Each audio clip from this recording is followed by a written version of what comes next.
catedrática da Faculdade de Ciências da Universidade Agostinho Neto, e também com a Franciane Braga Pereira, é bióloga de formação. Eu vou estabelecer aqui a correspondência com estas duas mulheres, uma no Brasil, outra aqui em Angola. Boa tarde com muito amor. Sejam bem-vindas aqui a essa correspondência Skype. Boa tarde. Eu queria saber, muito obrigado pelas vossas simpatias, queria saber quando é que nasceu esta amizade científica, permitam-me utilizar este termo, entre as duas senhoras. Doutora Carmen. Olá, boa tarde, senhores telespectadores. Eu conheci a Fran já há alguns anos, a Franciane Pereira Braga, há alguns anos, e foi mesmo por iniciativa dela.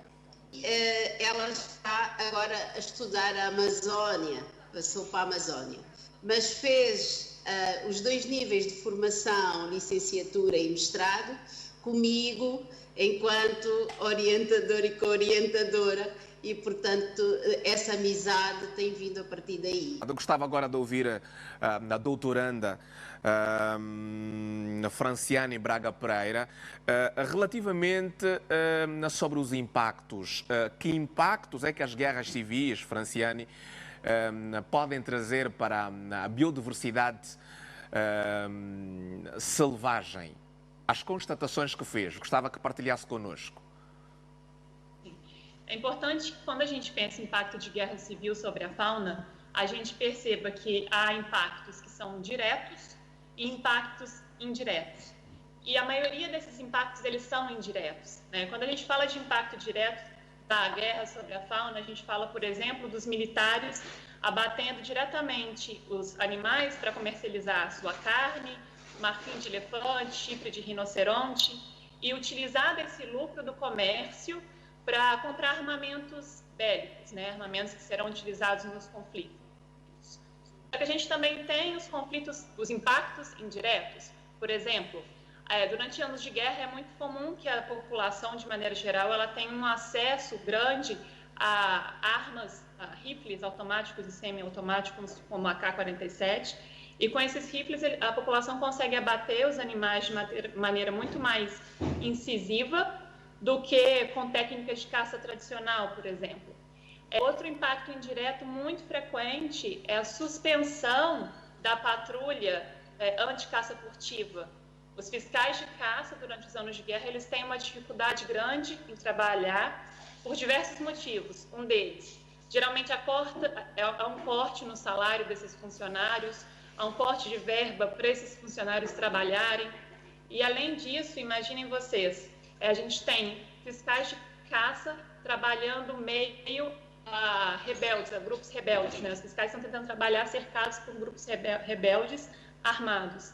Então, a gente tem impactos indiretos que são a maioria. E também é importante a gente frisar que, dentro desses impactos diretos e indiretos, há aquilo que a gente também pode chamar de impactos que são pontualmente positivos e impactos que são negativos. Imaginem vocês que a gente tem uma área cercada por minas terrestres e que lá dentro há animais silvestres. Claro que os animais, ao pisar nessas minas, eles podem acionar uma mina e morrer com a explosão, mas essas minas, de certa maneira, elas também vão barrar a entrada de pessoas na área, a entrada de indústrias, por exemplo, para a extração de minério, de petróleo na área. Então, você vai ter uma espécie de uma criação de uma área de refúgio para a vida silvestre ali, onde a área está cercada por minas. Só que é muito triste a gente precisar justificar a conservação da fauna por meio de uma guerra civil. Não era para a gente falar, a guerra civil está causando refúgio. Quando a gente sai desse cenário que está cercado pelas minas e começa a ter um olhar com uma escala mais ampla, em termos espaciais e de tempo, a gente vê, na verdade, que os impactos da guerra, eles são, de maneira geral, negativos para as pessoas e para os animais silvestres, né? Fora das zonas de mina, os animais são imensamente caçados. Durante os intervalos, aquele período que a gente chama de pequena paz, né? As pequenas pazes que existiram durante os anos de guerra, as pessoas continuavam armadas e elas usavam essas armas para abater os animais, né? Eu queria começar a perceber agora como é que foi esta aventura para na savana, para as grandes florestas. Doutora Carmen dos Santos, a nossa doutoranda Franciane Pereira, como é que foi estar nas florestas e nas savanas? Como é que foi esta aventura? Doutora Carmen, partilhe connosco. Eu sou, digamos, uma mulher de armas. Gosto de andar no mato. Há algum tempo que estou mais ligada ao mar, mas a Franciane também é um pouco como eu, não tem qualquer problema em abraçar uma jornada de campo, como nós chamamos, uma campanha de amostragem, de recolha de dados.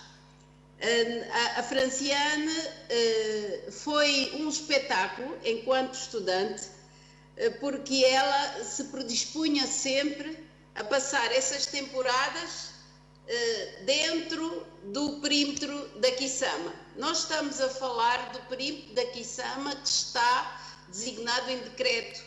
Não é só na zona que está cercado no coração da Kisama, mas em toda a região da Kisama.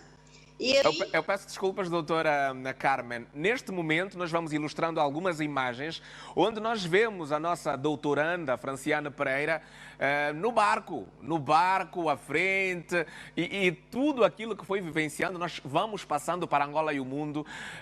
É uma canoa, não é um barco, é uma canoa. A nossa doutoranda Franciane Pereira. Como é que foi experienciar tudo isto aqui em África, onde veio pela primeira vez e a estudar, não é? Conte-nos.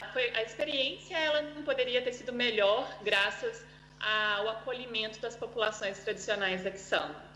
Os quissamistas, eles me ensinaram desde falar quimbundo, a entender sobre os animais, entender sobre o impacto da guerra civil sobre os animais. Então, a pesquisa está incrível. Parte da pesquisa a gente fez uma revisão bibliográfica sobre as guerras civis a nível mundial e parte foi o que os moradores, povos tradicionais que vivem na Kisama, se abriram para poder ensinar, né, compartilhar comigo. Então, muito do que vocês vêem nesse estudo é, na verdade, uma compilação de dados do conhecimento dos moradores que vivem na Kisama. E para a pesquisa a gente teve, como a professora Carmen falou, o apoio do parque, o apoio da Universidade Agostinho Neto, e também o apoio da Fundação Ruford. Este estudo teve uma aceitação numa revista científica internacional. Ocorre-me isto? Querem falar um pouco assim, nesta parte final da nossa conversa? E tivemos também uma referência do canal americano, CBS, que também fez, logo no dia seguinte, uma referência muito grande, embora tenha ali falado de morcegos, que a gente não fala aí, mas fez-nos uma abordagem muito boa. Muito obrigado pelas vossas presenças, doutora Carmen dos Santos e a nossa doutoranda Franciane Pereira. Gostava de tê-las aqui muito mais tempo, mas o tempo urge. Que tudo corra bem nestes estudos e que tenhamos aqui outras correspondências em próximas oportunidades. Obrigado pelo espaço e um abraço a todos de Angola. E queria dizer que os moradores da Kisama, eles têm um potencial enorme, na verdade, para trabalhar com pesquisadores, receber visita, e vocês vão se encantar com a parte da natureza e a parte das culturas humanas que existem na Kisama. Ok, muito obrigado. A doutora Carmen dos Santos ganhou um outro estudante. Eu coloco-me à disposição. Quero aprender um pouco mais de biologia. O que aprendi na Faculdade de Ciências é pouco, então quero crescer um pouco mais nisso. Muito obrigado e até a próxima. Um beijão. E está de parabéns por mobilizar jovens a terem que crescer no universo científico. Parabéns mesmo para as duas. Um abraço e até a próxima. Até a próxima. Deus. Maravilha.